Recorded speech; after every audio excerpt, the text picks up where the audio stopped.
ओम नमः शिवाय गुरवे सच्चिदानन्दमूर्तये निष्प्रपञ्चाय शान्ताय निरालम्बाय तेजसे विश्वं दर्पणदृश्यमाननगरी तुल्यं निजान्तर्गतम् तस्यात्मनि मायया बहिर्गो भूतयथा निद्रया यत्साक्षात् कुरुते प्रबोधसमये स्वात्मानमेवाद्वयं तस्मै श्रीगुरुमूर्तये नमः इदं श्रीदक्षिणामूर्तये सच्चिदानन्दरूपाय विश्वोत्पत्त्यादिहेतवे तापत्रयविनाशाय श्रीकृष्णाय वयं नमः। संसारसागरे मग्नं दीनं मां करुणानिधे कर्ममोहगृहीताङ्गं मामुद्धर निष्कलाय विमोहाय शुद्धाय शुद्धवैरिणे अद्वितीयाय महते श्रीकृष्णाय नमो नमः। प्रसीद परमानन्द प्रसीद परमेश्वर आदिव्याधिभुजङ्गेन दृष्टं मां उद्धर प्रभो। केशव क्लेशहरण नारायण जनार्दन गोविंद परमानंद मां समुद्धर माधव। श्री कृष्णाय वासुदेवाय देवकी नंदनाय च नंदगोपकुमाराय गोविंदाय नमो नमः। श्री कृष्णाय वासुदेवाय हरये परमात्मने प्रणतक्लेशनाशाय गोविंदाय नमो नमः। गोविंदाय नमो नमः। हरि ओम। श्री गुरुभ्यो नमः। हरि ओम।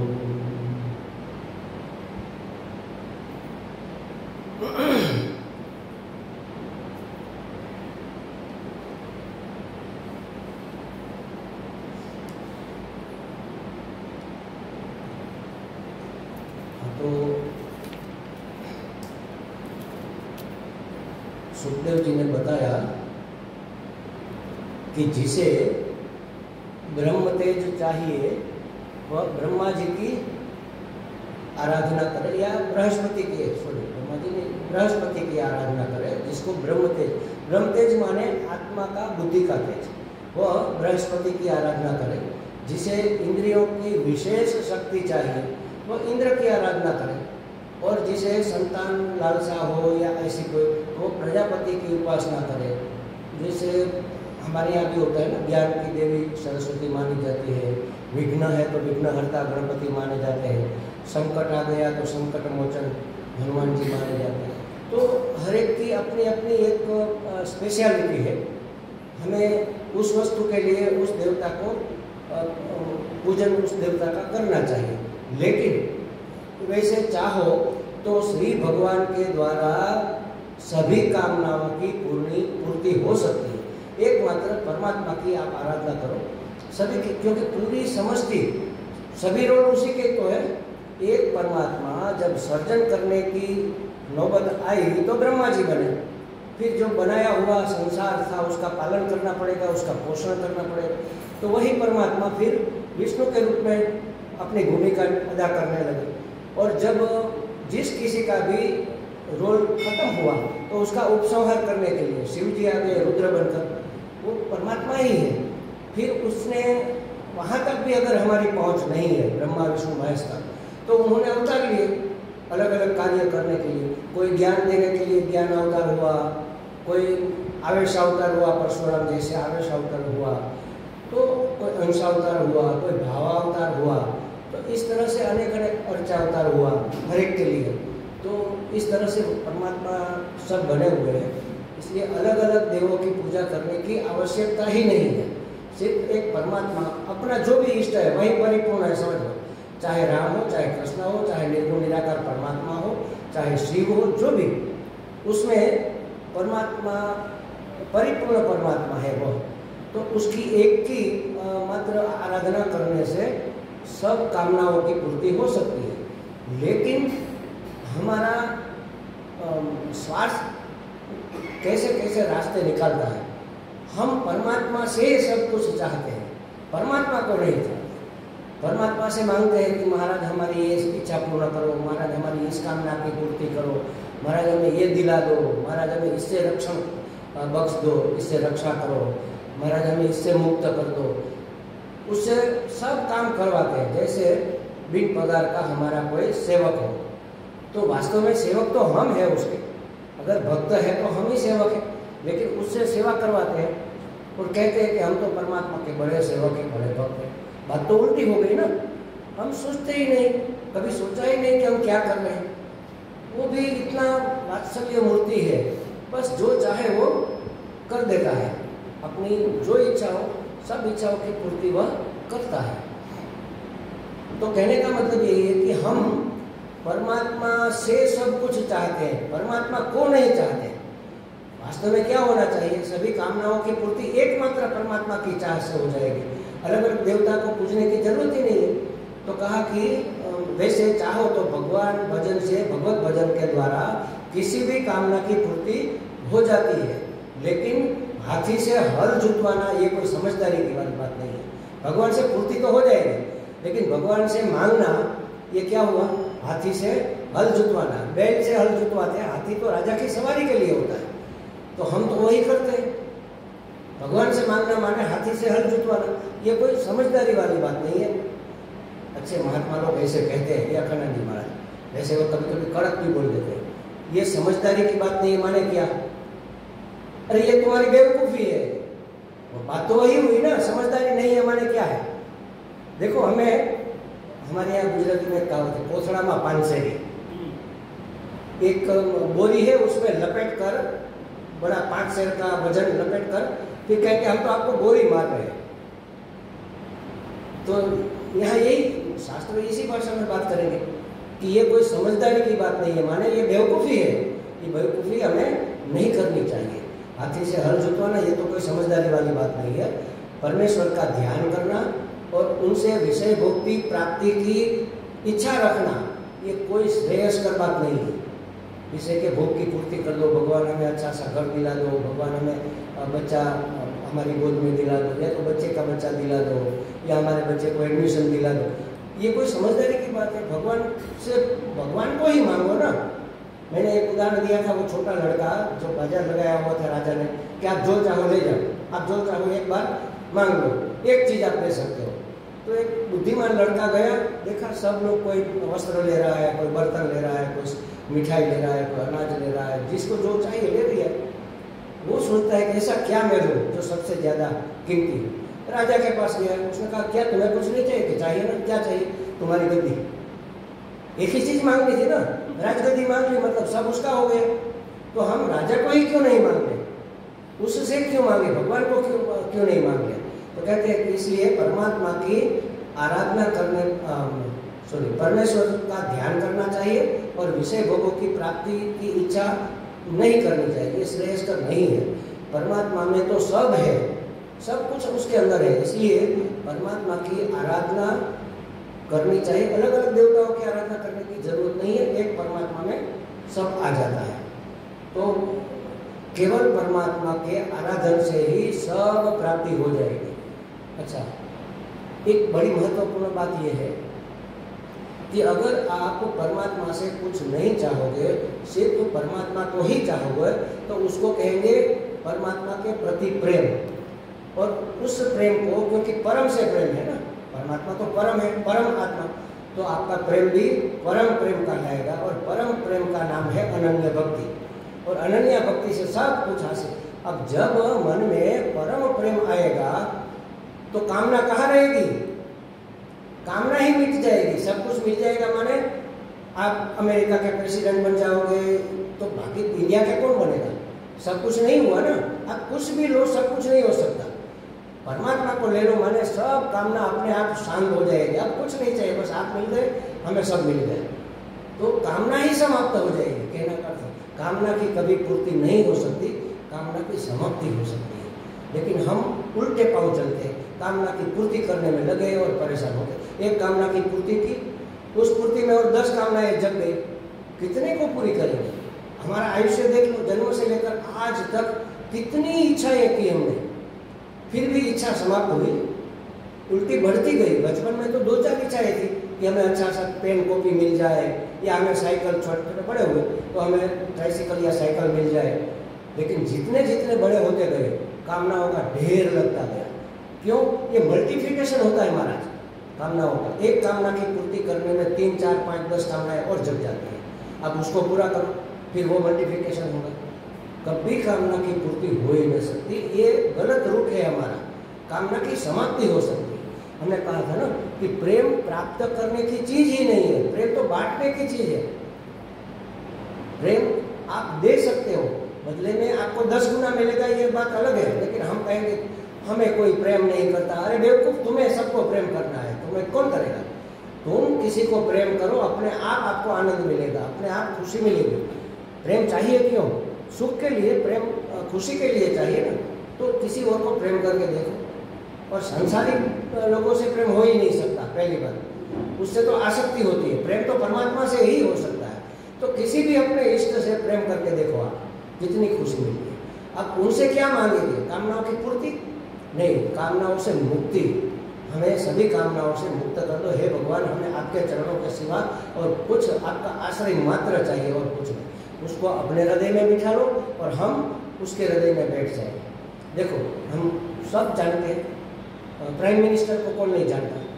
हमारे देश के जो प्राइम मिनिस्टर है, जानते हैं कि नहीं जानते? हम कहेंगे अरे हम तो प्राइम मिनिस्टर को जानते हैं, क्या फर्क पड़ा? वो तुम्हें जानते हैं तब फर्क पड़ेगा, वो हमें जानना चाहिए ना, तब कोई काम की बात हुई। हम कहेंगे नरेंद्र मोदी को हम जानते हैं, लेकिन वो तो हमें नहीं जानता ना, तो क्या फायदा? उसी तरह परमात्मा को अपने हृदय में बिठाए, ये तो ठीक है, लेकिन हमें तो उसके हृदय में घुस जाना है, ताकि वो हर क्षण, वैसे भी हम उसके लाडले हैं, वो तो हमें प्रेम करता ही है, हमें पता नहीं है, बस इतनी बात मात्र है। तो कहा कि परमात्मा की आराधना से सब प्राप्ति हो जाती है। सब प्राप्ति कभी हो नहीं सकती और शास्त्र कभी झूठ बोल नहीं सकता। इसका मतलब क्या हुआ? सब प्राप्ति माने सब कामना की समाप्ति हो जाए, फिर कुछ प्राप्त करने को बचेगा नहीं, मतलब सब प्राप्ति हो गई। क्योंकि क्यों बचेगा? हमें कुछ चाहिए ही नहीं। चाह गई चिंता मिटी मनवा बेपरवाह, और जिसको कछु न चाहिए वह शाहों के शाह, वो तो बादशाह हो गया अपने आप। जैसे कहते हैं राम बादशाह, अपने आप को बादशाह कहते हैं। तो कहते हैं कि सब प्राप्ति हो जाएगी। अतः अकामः सर्व कामो वा मोक्ष काम उदारधी तीव्रेण भक्ति योगेन यजेत पुरुषम परम। क्या करना चाहिए? देखो, उदारधी माने बुद्धिमान पुरुष। अब बुद्धिमान पुरुष कौन है? वह चाहे निष्काम हो, चाहे समस्त कामनाओं से युक्त हो, अथवा मोक्ष की कामना करने वाला हो। उदारधी उसी को कहेंगे जो तीव्र भक्ति योग के द्वारा केवल पुरुषम परम, परम पुरुष माने पुरुषोत्तम भगवान, पुरुषोत्तम भगवान की आराधना करना चाहे या तो करे। जो पुरुषोत्तम भगवान की आराधना करता है वह सबसे बुद्धिमान माना जाएगा। सबसे बुद्धिमान धीर, उदार धीर, उत्कृष्ट बुद्धि वाला कौन है? जो परम पुरुष की, मतलब अंतिम जो है, सबसे ऊपर, उसको पकड़ो ना। छोटे छोटे ये हमारे गुजराती भाषा में टटपुंजी है, ये क्लार्क और प्यून, उससे पकड़ने से क्या फायदा? डायरेक्ट कलेक्टर से संबंध बनाओ, तो ये तो सबके बाप है ना, डायरेक्ट उससे संबंध बनाओ। तो कहते हैं कि पुरुषोत्तम, उत्तम पुरुष, पुरुषोत्तम। और एक अर्थ उसका ये भी है, भगवान का नाम पुरुषोत्तम है, आप उसको उल्टा कर दो, उत्तम पुरुष। कौन है उत्तम पुरुष? मैं, जब व्याकरण में लिखते हैं ना, प्रथम पुरुष एक वचन, उसका नाम है उत्तम पुरुष।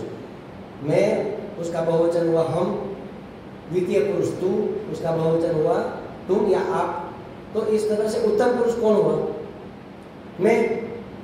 तो मैं की आराधना माने अपने आप को जानना चाहिए महाराज। जिसने आत्म तत्व को जान लिया वो परम में प्रस्थापित हो ही जाएगा, वो परमात्मा ही हो जाएगा, क्योंकि वह जानने के बाद पता चलता है कि मैं ही मैं हूँ और कोई तो है ही नहीं, परम हो गया। तो कहते हैं कि परम पुरुष की, पुरुषोत्तम की आराधना करनी चाहिए या उत्तम पुरुष की आराधना करनी चाहिए। कौन करता है? जो उदार धी है, बुद्धिमान है वह।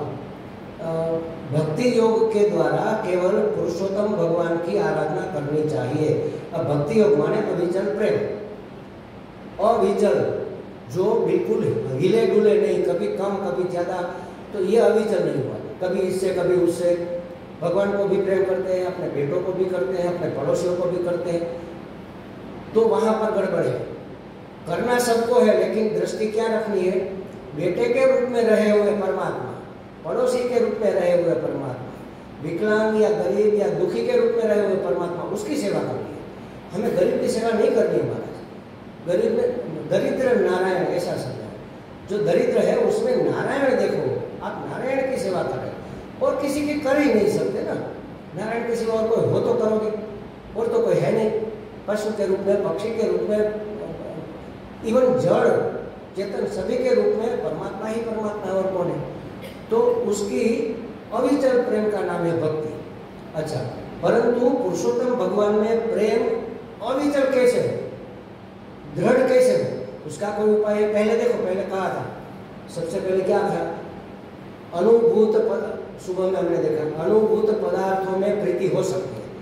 जिस वस्तु का हमें अनुभव है उसकी चाह हम कर सकते हैं। रसगुल्ला हमने खाया हुआ है तो कहेंगे कि ना वो हमें अच्छा लगता है, चलो खाएंगे। लेकिन हमारे गुरु जी कहते हैं कि हम अफ्रीका गए थे, वहाँ हमने गोगोगुई देखा, बहुत सुंदर था। हमें इच्छा होगी गोगोगुई की। क्या है गोगोगुई? पशु का नाम है, पक्षी का नाम है, भोजन का नाम है, वनस्पति का नाम है, पता नहीं, जिसके बारे में कभी सुना नहीं, कभी देखा नहीं, जिसका अनुभव नहीं, उसकी कामना नहीं हो सकती। तो कहते हैं कि अनुभूत पदार्थ में ही प्रीति होती है, परंतु जिसका अनुभव नहीं है उस भगवान की प्रीति कैसे हो? पहला प्रश्न पूछा कि जिस भगवान का हमें अनुभव नहीं है उस भगवान के प्रति हमारा प्रेम कैसे होगा? वहां जवाब दिया था, क्या कहा था कि समस्त प्राणियों में आत्म रूप से तो भगवान ही है, वही लीला कर रहे हैं, तो इसलिए तस्मात् सर्वात्मना राजन हरि सर्व सर्वदा। तो हे राजन, सभी मनुष्य को चाहिए कि सब में, सब समय, सब स्थिति परिस्थिति में अपने पूर्ण सामर्थ्य से भगवान हरि का ही श्रवण करो, कीर्तन करो, स्मरण करो, तो भगवान में प्रेम हो जाएगा। भगवान को जानते नहीं, भगवान के बारे में सुनो, उसके गुण सुनो, उसकी लीला सुनो, उसकी कथा सुनो, और जो सुना है वह किसी और को सुनाओ, ताकि आपका दृढ़ हो जाए और उसको भी फायदा मिले। कीर्तन करो, और फिर अगर कहने वाले आप हो, सुनने वाला कोई नहीं है, या तो कहने वाले कोई है, सुनने वाले आप नहीं हो, तो स्मरण करो, ध्यान करो। तो इससे क्या होगा? भगवान का धीरे धीरे परिचय होगा, और जैसे जैसे उसके रूप माधुरी, उसका सौंदर्य, उसकी उदारता, उसकी दयानिधि का जो भी उसके गुण हम अनुभव करेंगे, उसके प्रति हमारा प्रेम हो जाएगा। अब प्रेम तो हो गया, अब उस प्रेम को क्या करना है? कैसे अविचल हो, वह प्रेम कभी डिगे नहीं, उसके लिए क्या करें? चलो प्रेम तो हो गया, पहला कदम हुआ कि वह हमें अच्छे लगने लगे। अब वह प्रेम दृढ़ कैसे हो जाए, परम कैसे हो जाए, माने भक्ति के रूप में परिवर्तित कैसे हो? तो उसका उपाय बताया। देखो यहाँ पर क्या कहा, भगवत्या चलो भावो यद भागवत संगत। भगवान में प्रीति तो हो गई, उस प्रीति को अगर दृढ़ करना है तो भगवान के प्रेमी भक्तों का संग करो, उसको देख देख कर, उसकी बातें सुनकर, उसकी कथा वार्ता जो भी है, उसकी प्रवृत्ति, उसकी निवृत्ति सब देखोगे तो आपको भी वैसा करने का मन होगा। जैसे नारद जी छोटे थे, संतों के संग में रहे, तो उसको भी वैसा जीवन जीने का मन हुआ कि अरे ये तो बड़े आनंद की बात है, भगवान से प्रेम करना कितनी उत्कृष्ट बात है। तो कहा कि भगवान के प्रेमी भक्त, उसको भागवत कहते हैं, जो परम भक्त है उसको भागवत, परम भागवत, परम भागवतों का संग करने से भगवान में प्रेम अविचल होने लगेगा। अब ये सबसे श्रेष्ठ साधन बताया, ये साधन सबसे श्रेष्ठ कैसे? सत्संग सबसे श्रेष्ठ साधन है। तो सत्य माने सत परमात्मा और सत्य माने सत्पुरुष, दोनों अर्थ उसके होते हैं। तो सत्पुरुष का संग करने से हमारा प्रेम अविचल होने लगेगा। ऐसे महापुरुषों के सत्संग में क्या होता है, जो भगवान की लीला कथाएं होती है उनसे उस दुर्लभ ज्ञान की प्राप्ति होती है, जिससे संसार सागर की त्रिगुणमयी तरंगिणी उसके राग द्वेष, समझ लो ना, राग द्वेष सुख दुख इसके थपेड़े शांत हो जाते हैं। मतलब विक्षेप शांत हो गए। अगर विक्षेप शांत हो गया तो हमें अपने आत्म स्वरूप का दर्शन होगा। जब तक अंदर विक्षेप है तब तक अंतर्यामी के दर्शन नहीं होंगे। हम कहते तो है कि महाराज अंतर की आवाज़ सुनो, अंतरात्मा की आवाज़ सुनो, लेकिन इतना काम क्रोध लोभ मोह मद मात्सर्य दम कोलाहल मचा है, कहाँ वो पिपुड़ी की आवाज़ सुनाई देगी। कुछ भी करने जाओ बुरा, थोड़ा भी गलत करने जाएंगे तो अंदर से लगेगा नहीं ये ठीक नहीं है, अरे ठीक ही है, सब ऐसा ही करते हैं। हम कहाँ सुनते हैं उसकी, अंदर से एक बार तो अंदर से आवाज़ आती है कि नहीं नहीं ये ठीक नहीं है, ये ठीक नहीं है, लेकिन बस इतना सा बोलते हैं ये ठीक नहीं है, और वो भी धीरे से नहीं नहीं ये ठीक नहीं है। हम कहाँ सुनेंगे उसकी? इतना कलशोर मचा हुआ है कामनाओं का, क्रोध का, लोभ का। वो तो जिंदाबाद जिंदाबाद वाले आंदोलन जीवी है ये सब, काम क्रोध लोभ मोह मद मात्सर्य। वो कहाँ कुछ किसी की सुनेगी? वो पिपुड़ी बाई की आवाज़ कहाँ सुनाई देगी? ये ठीक नहीं है, अरे क्या ठीक है, तुम्हें क्या पता, बैठो, सब ऐसा ही करते हैं आजकल, इसके बगैर थोड़े ही चलता है, तो गलत कर देते हैं। अंतरात्मा की आवाज़ तो आती है, कब सुनाई देगी? जब अंदर का विक्षेप शांत होगा तब। और ये राग द्वेष दो शब्दों में कह लो या सुख दुख कह लो, उसके थपेड़े कब निवृत्त होंगे? जब सत्पुरुषों के मुख से भगवान की लीला को सुनेंगे। लीला माने उसका रूप गुण माधुर्य, उसका कार्य, उसके क्रियाकलाप, ये सब भगवान लीला इसीलिए करते हैं ताकि हम उसका स्मरण कर सकें, उसका ध्यान कर सकें, उसका चिंतन करेंगे, जगत का चिंतन छूट जाएगा। जगत का, संसार का, विषयों की वासना अपने आप धीरे धीरे छूटती जाएगी। तो कहते हैं कि ये सब शांत हो जाएगा, हृदय शुद्ध होकर आनंद का अनुभव करने लगेगा। अच्छा, शुद्ध और शांत हृदय आनंद का क्यों अनुभव करता है? जो अशुद्ध है, जो खलबली मचाए उसको क्यों आनंद अनुभव नहीं होता? क्योंकि आनंद हमारा स्वरूप है। हमारे स्वरूप का हमें अनुभव कब होगा? जब मन शांत होगा तभी तो होगा। कभी कभी देखो कुछ काम नहीं है, कुछ करना नहीं है, फिर भी हम अंदर से ही आनंद आ रहा है, ओवरफ्लो हो रहा है। क्यों? क्योंकि कोई विक्षेप नहीं है। कोई कामना अगर हुई तुरंत आनंद नदानंद हो जाएगा, गया। एक भी इच्छा हुई या किसी से, हमारे गुरु जी ने एक शब्द दिया है, दुखी नहीं होना है, दुख का निवारण करना है, तो एक शब्द याद रखो, किसी से कोई अपेक्षा नहीं। किससे नहीं? किसी वस्तु से, किसी व्यक्ति से, किसी पदार्थ से, किसी घटना से, किसी परिस्थिति से कोई अपेक्षा नहीं। अपेक्षा दुखी करती है हमारा। अरे मेरे भाई ने मेरे साथ ऐसा की, अपेक्षा थी ना कि वो ऐसा न करे। और कलयुग है, कोई पूर्व का ऋणानुबंध लेकर आया है बदला लेने के लिए, हमने उसको लूटा था, हुआ आज हमें वो लूट रहा है, वो तो हो गई। अपेक्षा रखी तो दुखी, अपेक्षा नहीं, जो हो जाए बस। ईश्वर की योजना है, उसकी इच्छा के बगैर तो पत्ता भी नहीं हिलता, तो कोई कैसे अपने मनमानी करेगा? तो जो हो रहा है वो ठीक हो रहा है, बस, किसी से कोई अपेक्षा नहीं। मैंने कहा था ना सुबह में, वो हमारी माता जी कहती थी, मिल जाए तो ताना माना, ना मिले तो छाना माना, बस मौज में रहो और कुछ नहीं करना। तो कहते हैं कि भगवत भक्तों की संगति से हमारा मन शांत होता है, तो शांत मन में हमें स्वरूप दर्शन होते हैं। स्वरूप है हमारा आनंद, मतलब हमें आनंद की अनुभूति होने लगती है। शांत हो जाता है हृदय, तब शुद्ध होकर शांत हृदय में आनंद की अनुभूति होती है। और तब इहा मूत्र लोक के इंद्रियों के विषयों में आसक्ति नहीं रहती। यह मूत्र माने इस और उस दोनों लोक में। यहाँ तो हमें इंद्रियों के विषय से सुख लेना है, ये इच्छा है, लेकिन हमें स्वर्ग में भी जाना है। वहाँ हम रंबा का नाच देखेंगे, वहाँ हम वारुणी पिएंगे, वहाँ हम ये भोग भोगेंगे, बड़ा स्वर्ग, वहाँ तो कल्प वृक्ष होगा, जो चाहे सब मिलेगा। जिसे मुस्लिम लोग कहते हैं 72 हुरें मिलेगी। हमारे यहाँ भी क्या कमी है? कितनी अप्सराएं, इंद्र के दरबार में नृत्य चलता है, मनोरंजन चलता है, भोग। तो इस लोक की या उस लोक की सभी कामनाएं नष्ट हो जाएगी। यहाँ भी हमें कुछ नहीं चाहिए, वहाँ भी कमी हो तो चाहिए ना, हम तो पूर्ण है। पूर्ण में क्या कमी होगी? उसी को तो पूर्ण कहते हैं। अगर मेरे से कोई एक भी अलग है, अगर परमात्मा से हम अलग है तो हमने क्या किया? परमात्मा को काट दिया, आधा कर दिया, काट छाट दिया। हम परमात्मा से अलग है, माने कि परमात्मा को हमने लंगड़ा कर दिया, लूला कर दिया। इतना तो वह कम रह गया ना, पूरी सृष्टि परमात्मा, हमने माने परमात्मा लूला लंगड़ा हो गया। या परमात्मा में हम नहीं है तो हम जड़ हो गए। हम परमात्मा नहीं माने हम जड़ है, परमात्मा तो चेतन स्वरूप है। तो कहीं पर भी आप इनकार करो, परमात्मा पूर्ण नहीं रह सकता, आप पूर्ण नहीं रह सकते। अगर हम पूर्ण है तो कोई कामना क्या बाकी बची, क्या कमी है जिसे पूरा करना है? पूर्णता मतलब तो यही। तो पूर्ण की आनंद की अनुभूति, जब सब ये शांत हो जाता है तब आनंद की अनुभूति होती है।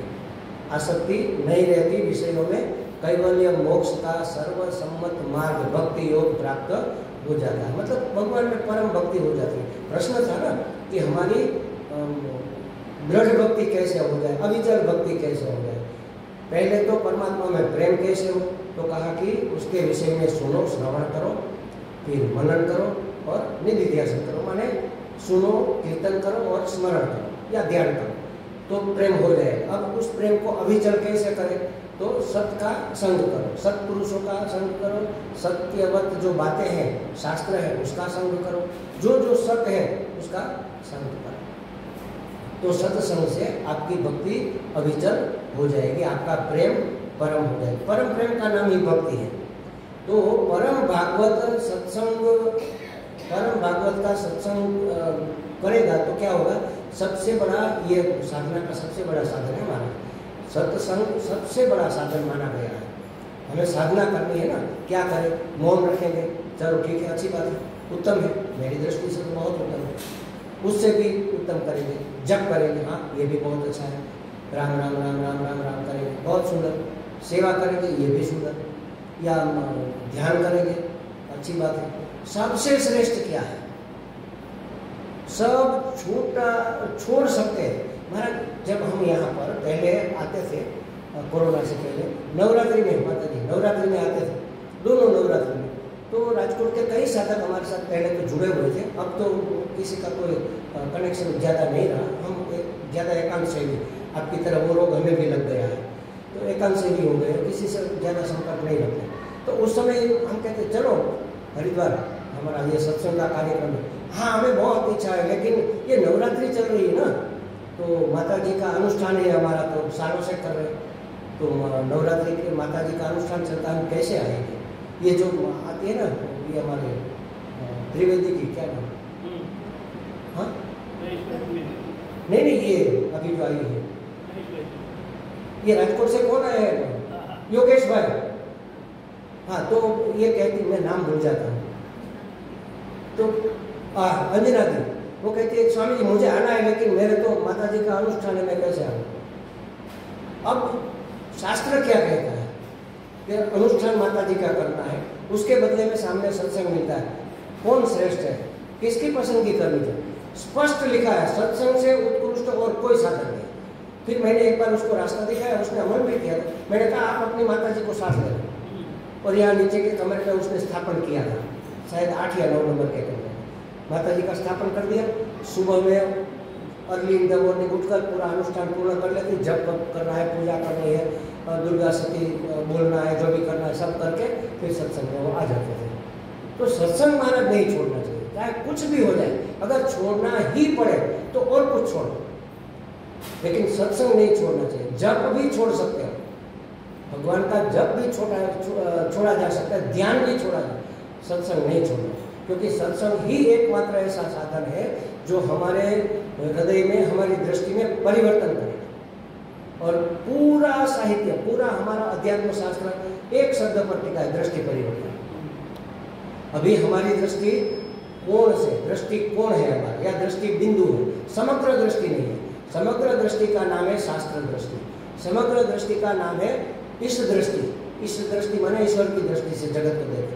समग्र दृष्टि का नाम है गुरु दृष्टि।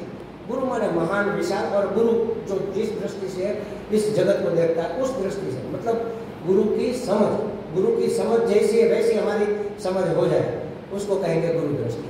शास्त्र की समझ जो है, जो हमें समझाता है, वैसे हमारी समझ हो जाए, उसको कहेंगे शास्त्र दर्शन। ये प्राप्त होता है मात्र सत्संग से, बाकी और कहीं से। बाकी सब साधन हमारे अंतःकरण की शुद्धि करेंगे, धीरे धीरे आगे बढ़ाएंगे, लेकिन सब पर भारी है सत्संग। लेकिन लोग नहीं मानते, समझते नहीं। उसको लगता है कि नहीं, भगवान की आराधना इतने सालों से हम करते आ रहे हैं, नवरात्रि कभी हमने छोड़ी नहीं, इस बार कैसे छोड़ दें?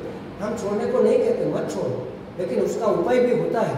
अपने भगवान को साथ ले लो ना, विग्रह तो होता ही है मंदिर में जो रखा है, माता की मूर्ति या जो भी यंत्र, अपने साथ ले लो, रेशमी कपड़े में लपेट कर, और यहाँ गंगा जल छिड़क कर, साफ सूफ करके पाटला लगाकर वहाँ स्थापन कर दो, दिया जला दो, अखंड दीपक 10 दिन, और करो आराधना सुबह में उठकर, और सत्संग मत चलो। लेकिन नहीं समझ में आती ये बात। शास्त्र ने स्पष्ट कई जगह अनेक बार हमने ये पढ़ा है कि सबसे भारी साधन अगर कोई है तो सत्संग। सत्पुरुषों के द्वारा बोला गया सत्य शास्त्रों का संग, उसको कहेंगे सत्संग। ऐरे गहरे नथु खेरे कोई भी कह दे वो सत्संग नहीं है हमारा।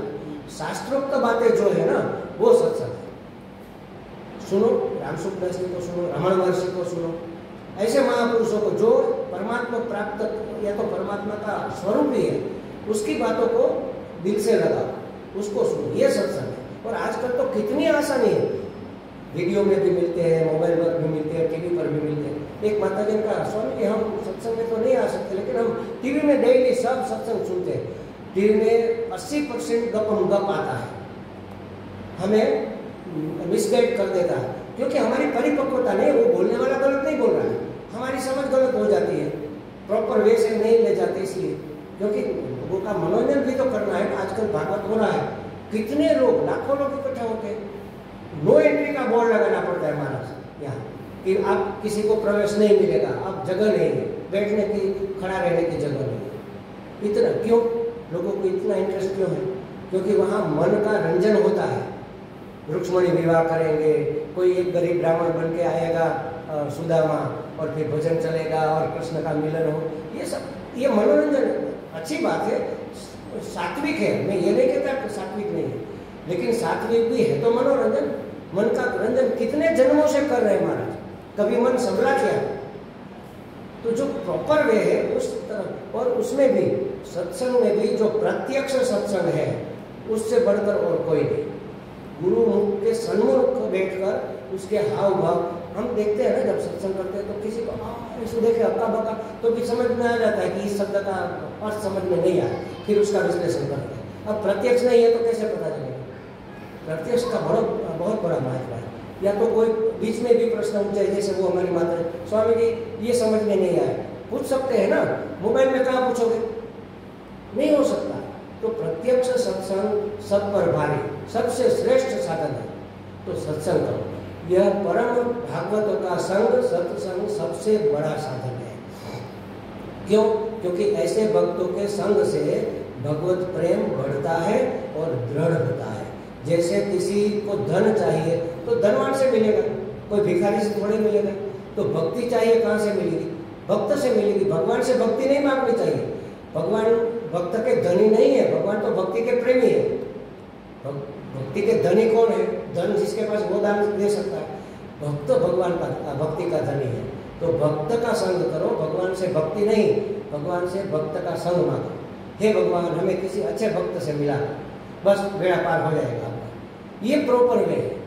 हे भगवान हमें भक्ति में स्थापित कर दो। भगवान कहते हैं मेरी प्रेमिका को तुम ले जाना चाहते हो, कैसे दे दे तुम्हें? लेकिन भक्त दे सकता है।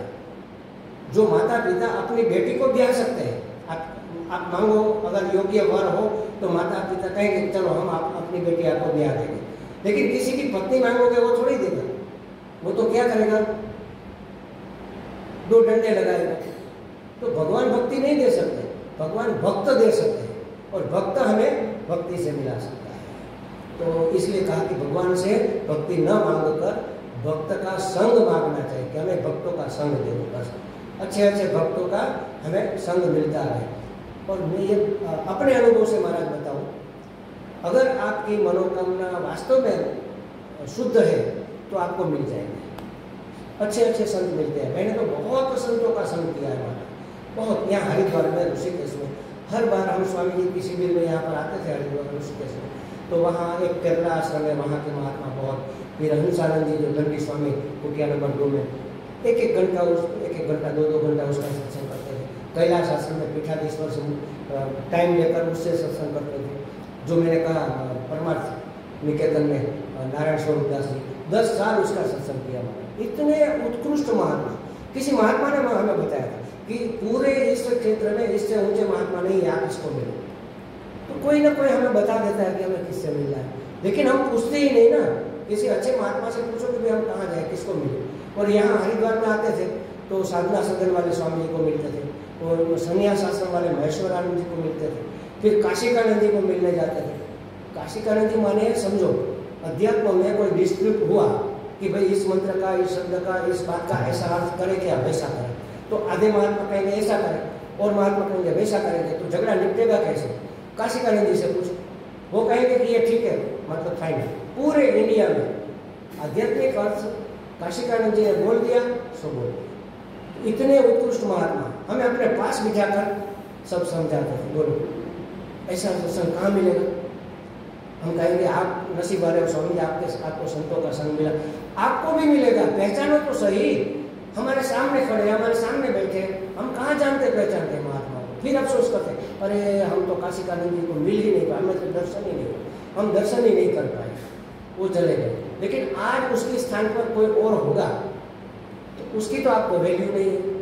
तो ढूंढ निकालना चाहिए, और संतों का, सच्चे संतों का संग किसी भी तरह से, कहीं से भी। हरिद्वार में आए हैं 10 दिन के लिए, तो कोई ना कोई 1-2 संतों का संग करो, सत्संग तो करते ही है। और भी कोई अच्छे वाले संत को मिलो। यहाँ रानी गली में परमानंद जी है, बहुत अच्छे संत, बहुत ही अच्छे, एकदम ज्ञानी, टू दी पॉइंट, मुंह पर बात कहने वाले। ऐसे संत कहाँ मिलेंगे। मुंह पर बात करना, चापलूसी करने वाले आजकल बहुत मिल जाते हैं, क्योंकि उसको चाहिए दक्षिणा, उसको चाहिए मान सम्मान, उसको माला प्रणाम चाहिए।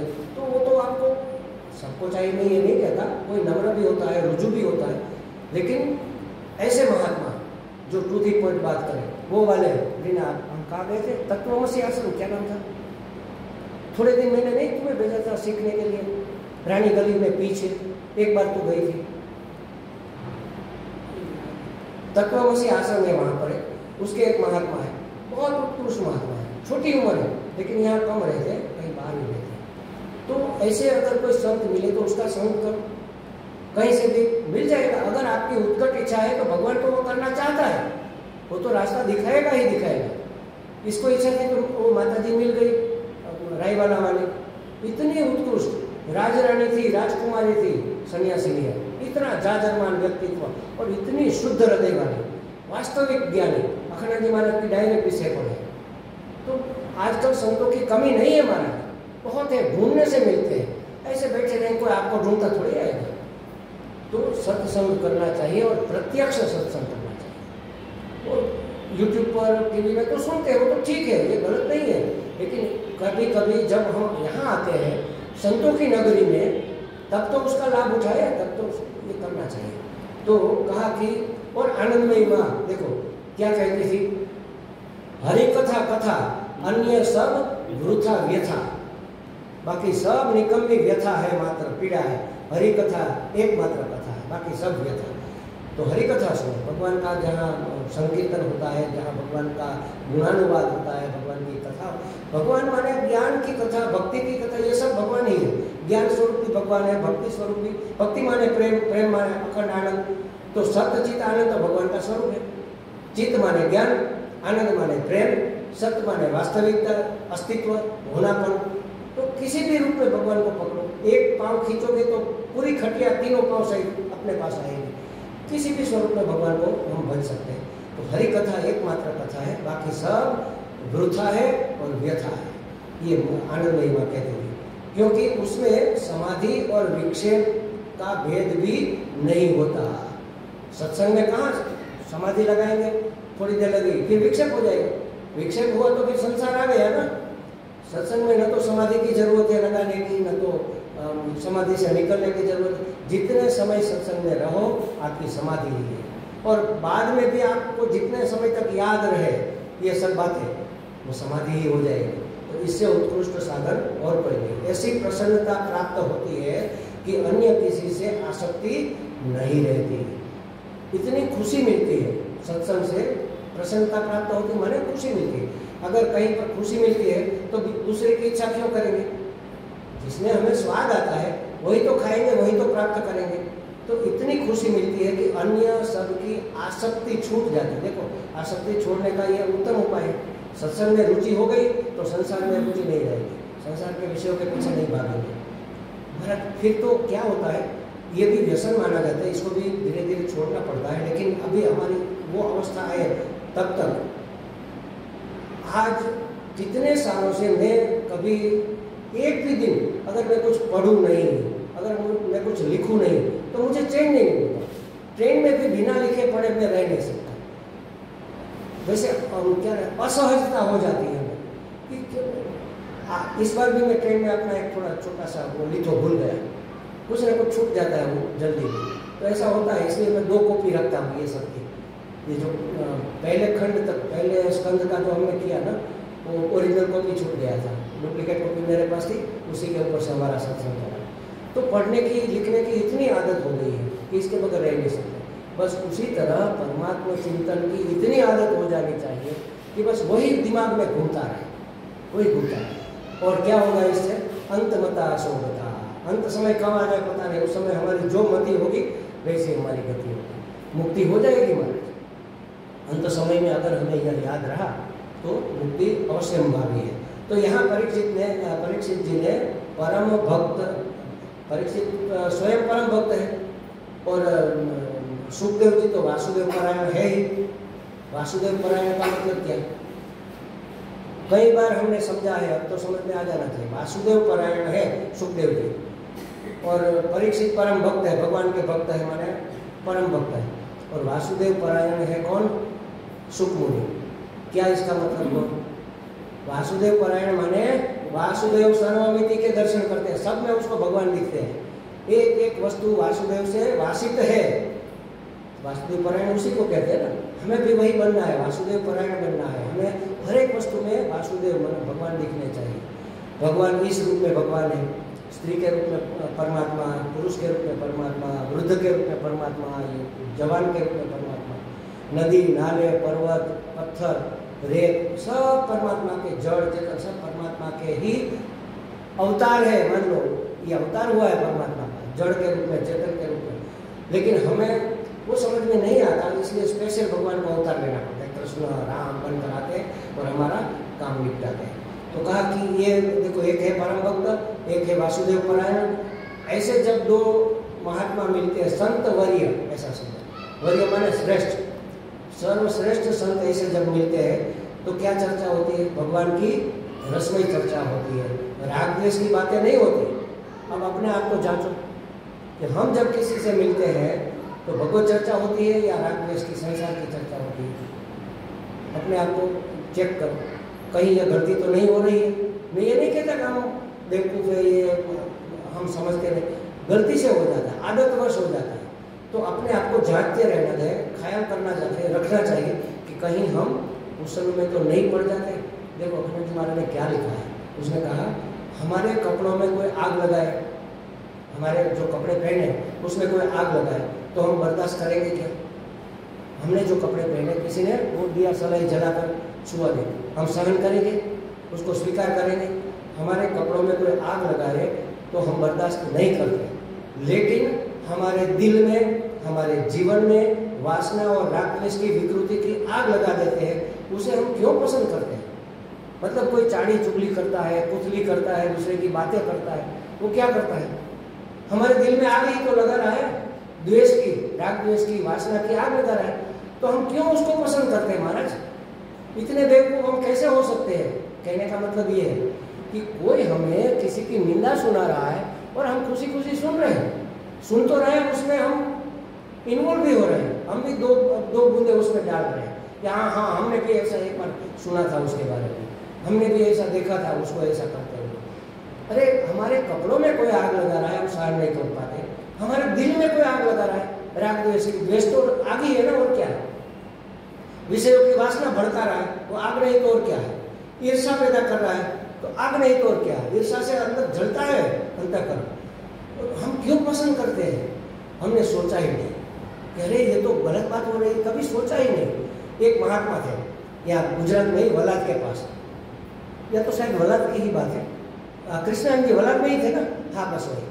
तो उसको किसी की निंदा सुनना पसंद नहीं था।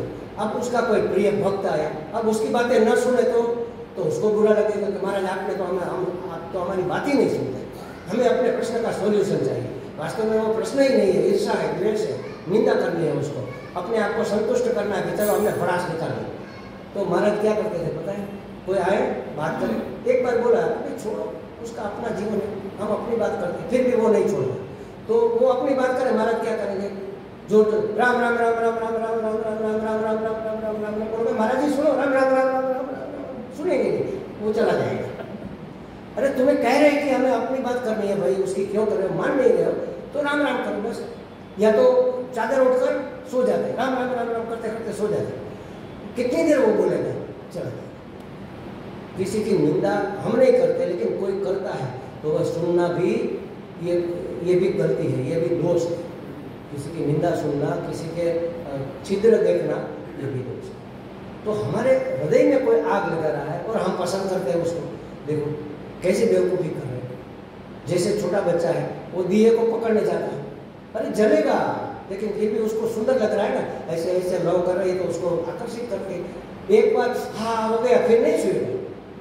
फिर तो दादी माँ कहेगी राघव नहीं नहीं नहीं राघव, हाँ तो राघव वापस मुड़ जाएगा, फिर नहीं जाना है वहाँ पर। होता है ना ऐसा। तो एक बार अगर अनुभव हो गया कि हमारे अंदर आग लगी तो फिर नहीं करेंगे, लेकिन हम देखते ही नहीं ना, हम तो उसका रस लेते हैं और अंदर द्वेष पालते रहते हैं। फिर कहेंगे कि राग द्वेष नहीं मिटते। हम कहाँ मिटाना चाहते हैं, एक कदम चलते हैं आगे, 3 कदम पीछे हट जाते हैं। तो प्रगति कैसी होगी, गति तो होती है, प्रगति नहीं होती महाराज। तो कहा कि ऐसा हमें पसंद नहीं करना, कम से कम उससे तो हमें सावधान रहना है। यहाँ सावधान रहना है कि कोई हमारे दिल में वासना या राग द्वेष को प्रोत्साहित न कर दे। क्यों ऐसा करना है, क्योंकि जिसके कारण में, अब देखो महात्मा लोग गाली तो नहीं देते, लेकिन इतने अच्छे तरह से इतनी बड़ी बड़ी गाली दे रहे हैं कि हमें लगता भी नहीं कि गाली है और गाली दे दी, मतलब हमें डांट दिया। किसी को कहा कुत्ते के बच्चे, गधे के बच्चे, तो कैसा लगेगा, बुरा लगेगा ना। तो यहाँ कहा देखो, जिसके कानों में श्री कृष्ण की लीला कथा नहीं पड़ी, वह वानर से, पशु से, कुत्ते से, विटवारा माने ग्राम शुकर से, उष्ट्र ऊंट से, इवन गधे से भी गया बीता है। क्या किया, कोथड़ा में पान से। जिसके कान में हरि कथा नहीं पड़ी, वह गधे से भी गया बीता है, गया गुजरा है। जिसके कर्ण संपुट में भगवान उरुक्रम के, उरुक्रम माने पराक्रम, 3 कदमों का पराक्रम किया था ना भगवान ने। तो उरुक्रम का श्रवण जिसके कानों में नहीं गया, वह कान नहीं, वह सांप के बिल है। समझो, सांप का बिल कोई शुभ माना जाता है। जिसके कान में हरि कथा नहीं पड़ी, वह कान सांप के बिल के समान है। इतना हमें डांट दिया, अब अगर हमारी समझ में आए तो बीच बीच में महात्मा लोग ऐसा कह देते हैं ताकि हम थोड़ा जाग जाए। शंकराचार्य जी ने भी कहा था ना, एक बार जा रहे थे अपने शिष्यों के साथ गंगा किनारे, तो कोई एक वृद्ध ब्राह्मण, अत्यंत वृद्ध और ब्राह्मण था, और व्याकरण के सूत्र रट रहा था। डुक्रुम करणम डुक्रुम करणम डुक्रुम करणम, एक व्याकरण का एक सूत्र है। शंकराचार्य जी ने देखा कि क्या कर रहे हो, महाराज मैं व्याकरण सीख रहा हूँ। अरे अब उम्र है व्याकरण सीखने की, कब्र में पांव लटक रहे, भगवान का भजन करो, छोड़ो व्याकरण। हमने तो देखा है महाराज, कितने सत्संगी हमारे एक बहन राजकोट में सत्संग में डेली आते थे, अब नहीं आते। क्यों, हम संगीत के क्लास में जाते हैं। इस उम्र में संगीत सीखोगी, हारमोनियम सीखना है, गाना सीखना है, भजन गाएंगे, लेकिन भजन गाएंगे, लेकिन ये मनोरंजन है हमारा, छोड़ो इसको। सबसे ऊपर तो सत्संग है, इससे ऊपर और कोई चीज नहीं है ना। तो रास्ता भटक जाते हैं, ऐसा होता है। तो शंकराचार्य जी जा रहे थे, देखा, उसको कहा कि अरे भाई भजन कर, ये डुम करने काम नहीं आएगा, कल मृत्यु द्वार पर खड़ी है, वो आ जाएगी तो ये नहीं बचाएगी। तो उसने कहा कि भज गोविंदम भज गोविंदम भज गोविंदम मूढ़मते। मूढ़मती कह दिया। मूढ़मती कौन होता है, पशु। तो पशु ही तो कह दिया, हे मूढ़मती गोविंद का भजन कर ले, वो काम में आएगा। डूम करने कर रहा है, वो काम में नहीं आए। व्याकरण सीखना चाहिए, लेकिन उसका एक पीरियड होता है, उसकी उम्र होती है। अब 60-70 वर्ष की उम्र में हम व्याकरण सीखने जाएंगे, संगीत सीखने जाएंगे, तो भजन कब करेंगे? कई साधक हमें कहते हैं 70-70 वर्ष की आयु, 75 वर्ष की आयु, महाराज आपने कहा कि अंतःकरण शुद्ध करने के लिए कर्म योग करना चाहिए, तो हम क्या करें? हमने कहा अब आपका पीरियड गया हो कर्म योग करने का, अब भजन करो, वही आपके लिए कर्म योग। सेवा करना है, लेकिन आपकी गोद में आकर गिरे वह सेवा करो, सेवा ढूंढने मत जाओ।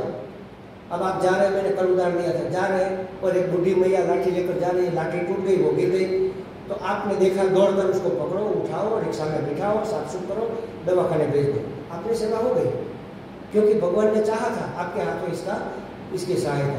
तो इतनी सेवा करो, आपकी गोद में आकर जो गिरे वही सेवा करो। अब बाकी सेवा करने का हमारे पास टाइम नहीं है, अब हमारे पास भज गोविंदम भज गोविंदम भज गोविंदम, गोविंद का भजन करो, बस गोविंद का भजन करना चाहिए, ये ऐसी उम्र है। तो कहा कि जिसके कान में, अरे वहाँ पर भी मतलब मूड कहा ना, तो कभी कभी महात्मा ऐसी चाबुक लगा देते हैं, उसको मोह मुद्गल, हाँ मोह मुद्गल भी उस स्तोत्र का नाम है, भजगोविंदम भी नाम है, मोह मुद्गल। मुद्गल माने वो चावल निकालने के लिए होता है ना, क्या कहते हैं उसका? मुद्गल। गुजराती में तो सामेलो कहेवाय, हिंदी में हमको खबर नहीं। हाँ दस्ता, हाँ दस्ता, चावल अलग और उसकी खोती, उसका हाँ हाँ खलबट्टा, बट्टा कहते क्या कहते? खल मूसल, हाँ। तो जैसे मूसल मारते हैं ना चावल के ऊपर, ऐसे चाबुक मारे हैं, भज गोविंदम भज गोविंदम। एक एक मंत्र आप देखो, बहुत सुंदर स्तोत्र है, बहुत ही सुंदर। कभी मौका मिला तो हम उसका भी पाठ करें। मैंने एक बार किया था, कहाँ पर किया था याद नहीं मुझे, द्वारका में नहीं किया था, हाँ मोरबी के पास वो माता जी का चाचापुर में आश्रम है ना, वहाँ पर 10 दिन किया था भज गोविंदम। बहुत सुंदर है, बहुत एकदम, और गाने में भी मजा आता है। तो ऐसे कभी कभी चाबुक मार देते। यहाँ भी कह दिया कि जिसने कथा नहीं सुनी उसके कान नहीं है, सांप के बिल के समान है। जिसने कथा नहीं सुनी वह ऊंट से भी, गधे से भी गया बीता है, मतलब पशु समान है। तो पशु समान हमें नहीं रहना चाहिए। इसलिए तस्मात् सारं हृदयं बतेदं यत् गृह्यमाणैहि हरिनाम ध्येय। तो कहते हैं कि वह हृदय निश्चय ही हृदय नहीं है, अस्मि सारम, फौलाद है। कौन सा हृदय? जो भगवान का मंगलमय नामों का श्रवण कीर्तन स्मरण प्राप्त होने पर भी पिघलता नहीं। भगवान का नाम का, उसके यश का, उसके गुण का, उसके रूप माधुरी का श्रवण करेंगे, फिर उसका कीर्तन करेंगे, तब भी जिसका हृदय नहीं पिघलता वह हृदय नहीं है, वह तो फौलाद है। फौलाद जल्दी नहीं पिघलता, वह तो अगर हृदय होता तो पिघल जाता, मतलब पिघल कर प्रवाहित हो जाना चाहिए। हमारा हृदय पिघल कर भगवान की ओर प्रवाहित हो जाना चाहिए। हृदय पिघल जाता है तो क्या होता है? आंखों से आंसू निकलते हैं, शरीर कांपने लगता है। ये सब वाष्पवारी नेत्र लेकर हनुमान जी भगवान को प्रणाम करते हैं। हाँ हाँ, ये सात्विक भाव है। भक्ति में ऐसे भाव होते हैं। तो रोम रोम खिल जाना चाहिए। एक वाक्य में कहूँ कि भगवान की भक्ति, भगवान का नाम, उसका स्मरण, उसका यश, उसके कीर्तन, ये करने से हमारे रोम रोम खिल, आनंद ओवरफ्लोइंग होता हुआ दिखना चाहिए। एक शायद यहीं पर हमने उपदेशार किया था ना, हाँ, तो उसमें मैंने कहा था कि प्रेम, कोई कहेगा प्रेम है, तो प्रेम अगर है तो आपके हाथों से बहना चाहिए। हाथों से बहना माने सेवा के रूप में बहना चाहिए। जिसके प्रति हमारा प्रेम होता है, हम क्या करते हैं? What can I do for you? हमेशा एक ही प्रश्न रहता है, मैं आपके लिए क्या करूँ, मैं आपके लिए क्या करूँ? उसी को प्रेम कहते हैं ना। महाराज जी कुछ सेवा दे दो, हमें कई लोग, महाराज जी हमें भी कुछ सेवा दे दो। ये प्रेम है महाराज। प्रेम एक ही प्रकार का नहीं, ये सात्विक प्रेम है। हमारी ज्योति जी ने जिद की थी, महाराज जी आपके कपड़े हमें दे दो, थोड़ी सेवा हमें दे दो। मैंने कहा जरूरत नहीं है, यहाँ मशीन माता जी ने लगा रखा है, क्यों परेशान होते हैं? तो ये प्रेम है, ये सात्विक प्रेम है। जिसको प्रेम होता है ना, वो सेवा के रूप में बहता है कि थोड़ी सेवा हमें भी मिल जाए, थोड़ी सेवा हमें भी मिल जाए। ये प्रेम है।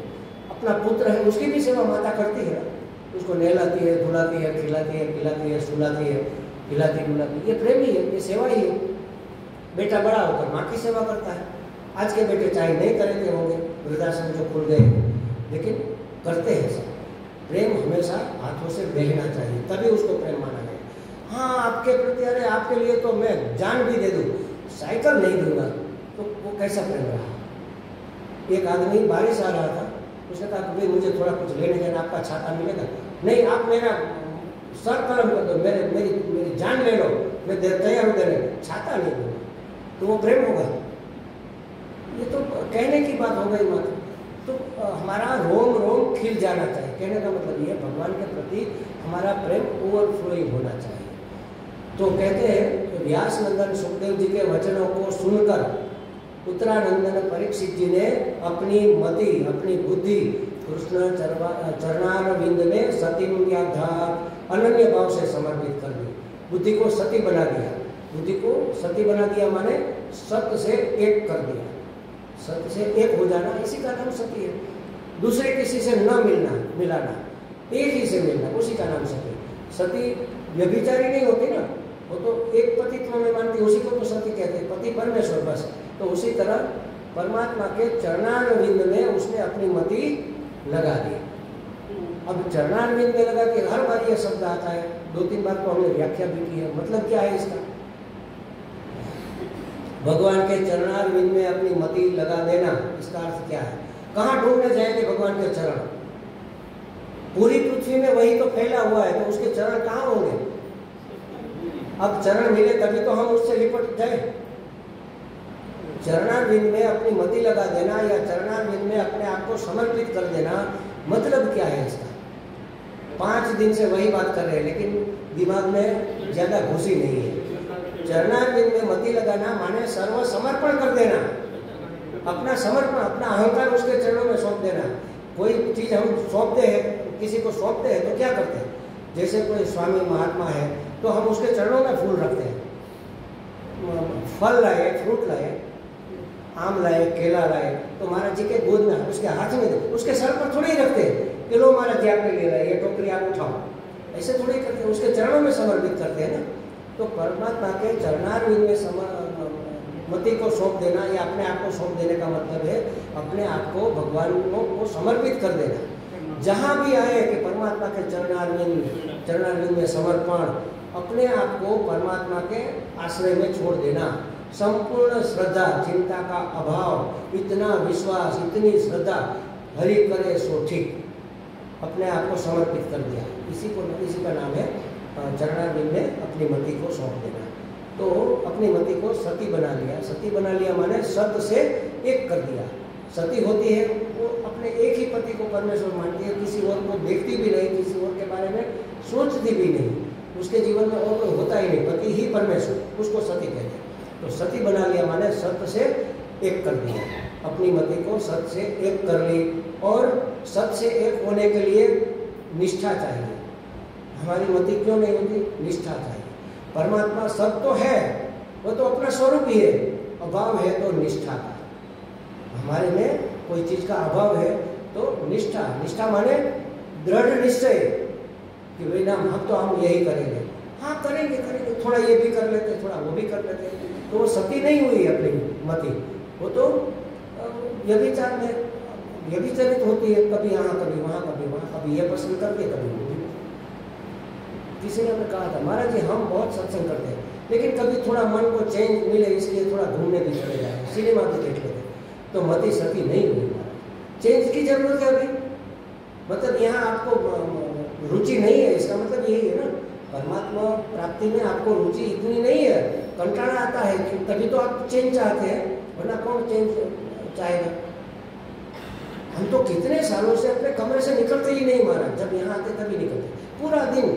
कभी कभी पूर्वी दीदी जो आप तो पहचानती है, कभी शाम को कोई काम हुआ तो उसका फोन आता है, तो कहती महाराज जी आपकी तबीयत ठीक नहीं है? मैंने कहा नहीं ठीक ही है। क्यों? तो आपकी आवाज़ में ऐसा, महाराज 2 दिन से बोला ही कौन है, किसी का फोन नहीं है, बोलने की जरूरत नहीं पड़ी। तो अगर आप 2 दिन नहीं बोलोगे तो सीधा आवाज़ नहीं निकलेगी, मंद आवाज़ निकलेगी। अभी तो हम दहाड़ के बोल रहे हैं कि 10 दिनों से 8 दिनों से बोल रहे हैं, लेकिन आप 2 दिन मौन रख कर देखो, फिर बोलो तो आवाज़ ही नहीं निकलेगी। मेरा तो पूरा दिन, पूरे साल, पूरा महीना बस ऐसे ही चलता है, जरूरत ही नहीं पड़ती ना। तो थोड़ी चेंज के लिए क्या करना है? भी चेंज के लिए मैं वॉकिंग करने जाता हूँ, वो भी सुबह में 5 बजे, और अपने पार्किंग में, कहीं बाहर भी नहीं, कोई जगह नहीं, सब सोए पड़े और हवा ठंडी चल रही है, भगवान का नाम सुनते सुनते ईयरफोन लगा दिया, स्वामी जी का प्रवचन सुनते 1 घंटा में 1 प्रवचन हो गया, हमारा वॉकिंग हो गया, स्नान कर लिया, बस अपने काम में लगे, गुफा में घुस गए दरवाजा बंद। क्या जरूरत है हमें?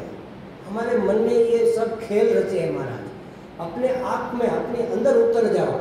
इतना आनंद है एकांत में अपने आप को प्राप्त करने में, अपने अंदर उतर जाने में, उसकी कोई अवधि नहीं है। इतना आनंद है महाराज, उसमें कभी विक्षेप ही नहीं होता।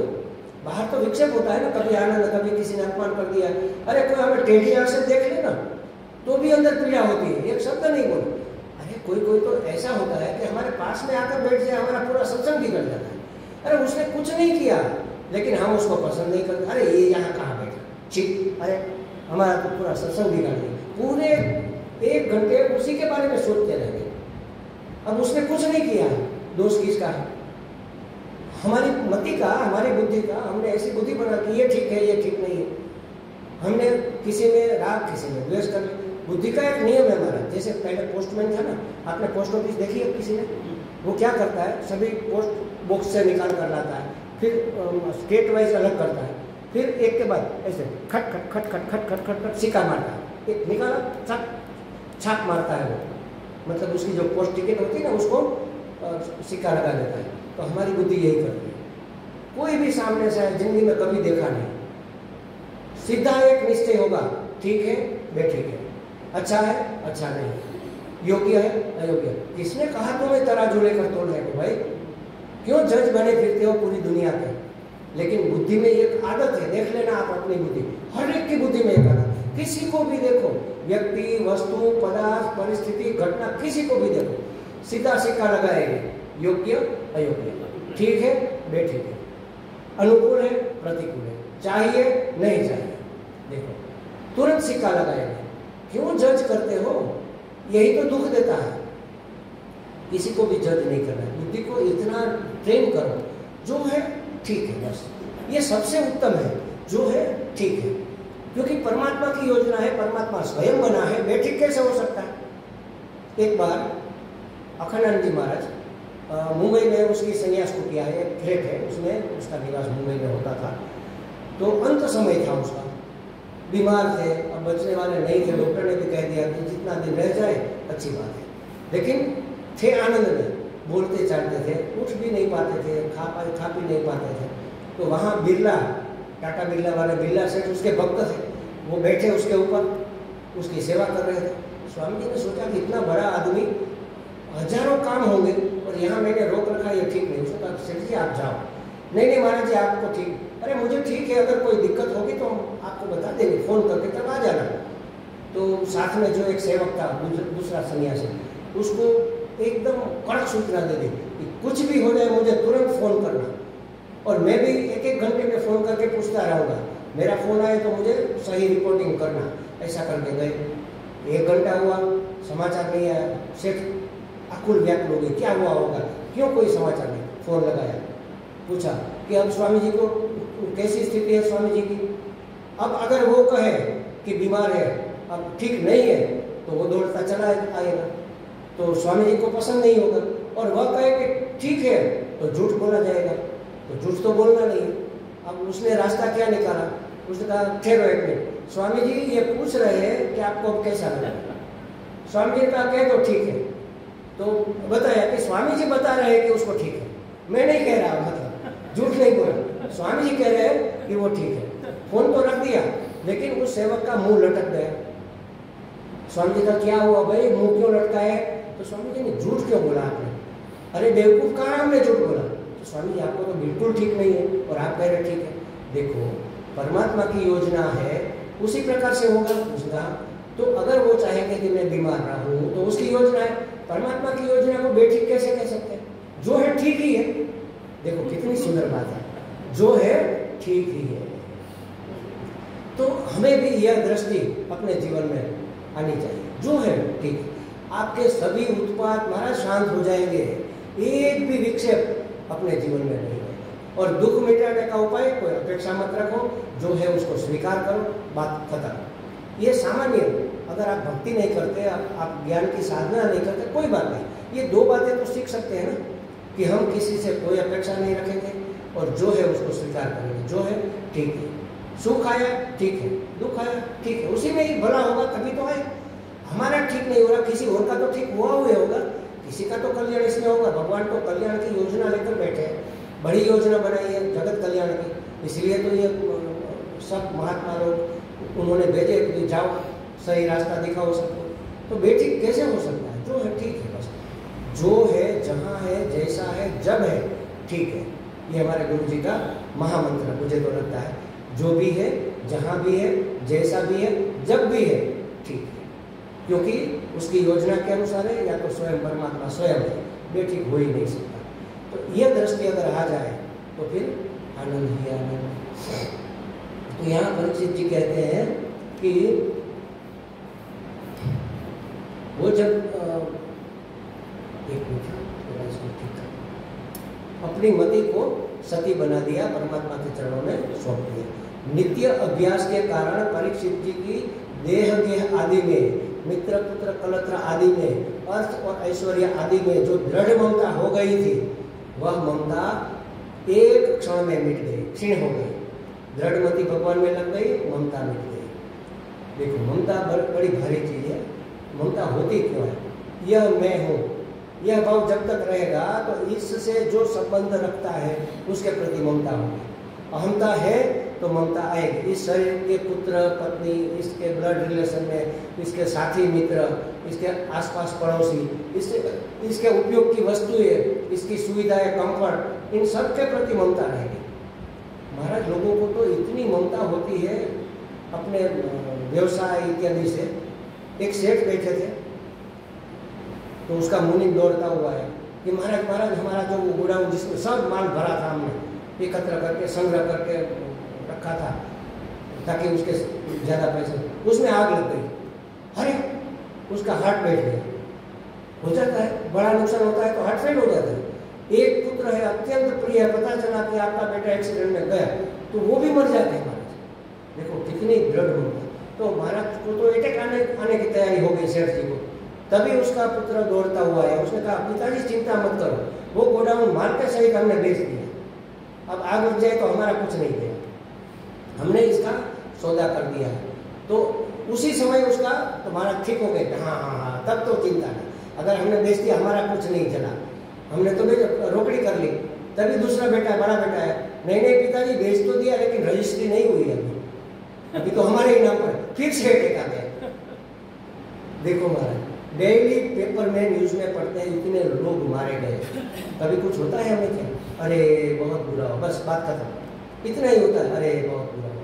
लेकिन पता चले कि अपना कोई है तो ऊपर नीचे हो जाते हैं। ये क्या है? ममता, आसक्ति। ये आसक्ति, ये ममता है। तो यहाँ पर देह गेह में, गेह माने घर, देह गेह में जो आसक्ति थी, मित्र में, पुत्र में, कलत्र में जो आसक्ति थी, अर्थ और ऐश्वर्य में जो ममता थी, वह ममता उन्होंने एक ही क्षण में त्याग कर दिया उस ममता का। और क्या किया? धर्म अर्थ काम से संबंध रखने वाले समस्त कार्य, त्रैवर्गिक धर्म अर्थ काम तीनों वर्ग के सम्यक न्यास कर दिया, सभी कर्म छोड़ दिया। मतलब क्या? अब धार्मिक कार्य हमें यज्ञ यागादि नहीं करना है, गए। अब पैसे नहीं कमाने हैं, अर्थ पुरुषार्थ गया। काम कोई भोग नहीं भोगना है, विषयों की वासना छोड़ दी, त्रैवर्गिक न्यास कर दिया हमारा, मतलब सन्यासी हो गए। और क्या? तो कहा कि अब धर्म अर्थ काम से संबंध रखने वाले त्रैवर्गिक वस्तुओं का न्यास कर दिया, सम्यक न्यास। सम्यक माने अच्छी तरह से सोच समझकर, आजू बाजू, ऊपर नीचे, अंदर बाहर, सब तरह से न्यास छोड़ देना, उसी का नाम है सम्यक न्यास। उसी को मिलाकर शब्द बना संन्यास। सम माने सम्यक, न्यास माने त्याग। अच्छी तरह से त्याग कर देना, मन से भी, तन से भी, वाणी से भी, व्यवहार से भी, भाव से भी, विचार से भी छोड़ देना, इसी का नाम है संन्यास। ऐसा संन्यास तो कौन ले सकता है आजकल? थोड़ा थोड़ा हम भी एक एक कदम आगे बढ़ रहे हैं, भगवान सहायता करेंगे तो हो जाएगा सब। यहाँ से भी सब छूट जाएगा। अभी यहाँ थोड़ा बहुत तो है कि नहीं नहीं ये तो हमारा आसन है, इतना तो कम से कम तो पहले एक बार किया कि नहीं हमने? नहीं किया तो अब तो पूरा होने को। चलो तो